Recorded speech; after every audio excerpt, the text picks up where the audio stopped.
Hi, it's Belinda from Shabby Property Styling.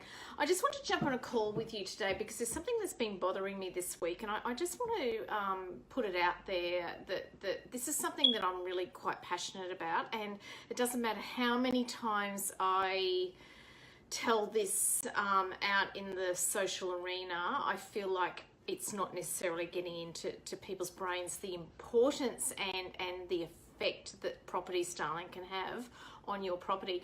I have been doing a lot of quotes this week, and I had a particular lady that called me on Monday night, and she's got a beautiful apartment. It's a gorgeous 3-bedroom apartment. It overlooks the water. It's large, it's modern, it's spacious, and she said, I've had it on the market for 6 months, Belinda, and I have not had a single person come through it with my agent. And whilst it's a pretty full market when it comes to apartments at the moment, and you really, because of that, need to, more than anything, stand out from the crowd and make your apartment look better. I personally think that some of these new apartments are very cheaply made, and I love going into these old brick apartments that were built 20, 30 years ago because they're actually quite large inside, and there's so much you can do with them. They're ugly on the outside, but they can be quite stunning when you get inside, and it's just this clean slate, and they're solid and they're large. So this lady's apartment, I said, okay, let's have a look at it online. So we jumped onto realestate.com, and I said, okay, let me walk through each of the spaces, and I want to see how this is presenting online.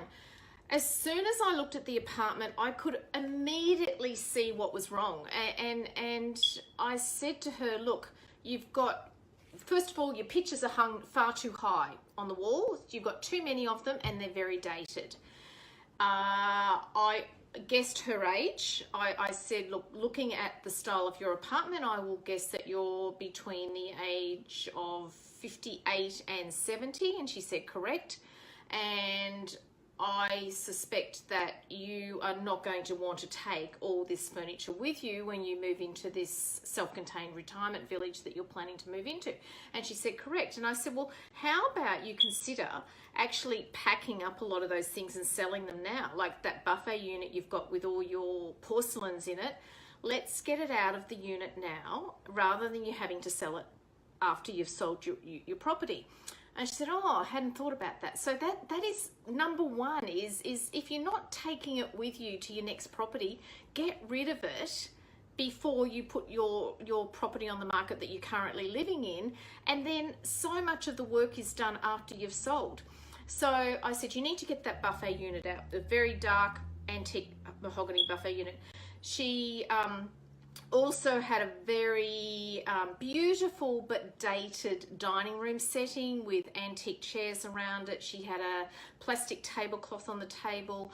The room was full of faux plants, but they looked like they were dated and dusty. And she had this amazing big veranda that looks across onto the ocean, and there was not a single thing on the veranda. And I said, have you ever used that for? And she said, no, I never sit out there. And I said, well, why not? And she said, well, I've never had an outdoor table setting for it. And I said, well, it's about creating that dream for your buyer so that they can imagine themselves as it becomes a second living area for them, and they can imagine themselves living in there. And so just talking to this lady made me realize that if you spend a little bit of money up front, it really is worth it. And I was really upset for her that she had had her property on the market for 6 months, and she had not had a single buyer come through, and yet the apartment is clean. It's well presented in the sense that it doesn't appear on the photos that it needs any paintwork done to it. It's got 2 large balconies, but everything in the apartment was dated. And her sofa, whilst it's a white leather sofa, she's got 2 in there, and it looks like it's closing in the room. So our job, and my job as a property stylist, is to come into your property and say, okay, I'm a fresh pair of eyes. I'm pretending that I am the buyer, and I am looking at your property from the view of how your buyer is going to perceive your property. And the first thing that you want to do is capture the photographs beautifully, so that to me is about 30% of the job, is to actually get people online saying, I want to go and see that on the weekend. And then it's up to your amazing agent to get the buyers through the door, and you want to actually attract more than one buyer. And so by having more than one buyer, you're pushing the price up, and the agent's able to say to each of the buyers, oh look, this person's offering this, and so that's just pushing the price up. And so I really hope this lady takes on board what I have advised her to do.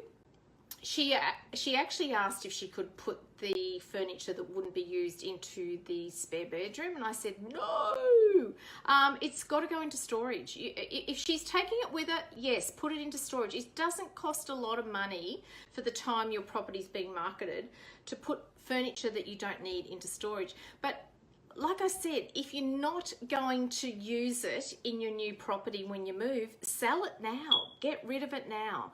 And so I'm hoping to hear from her. I hope I gave her a quote, and I think it came in at about $3,500, and that was for 8 weeks styling. That's for us to come in and just give her whole apartment a makeover.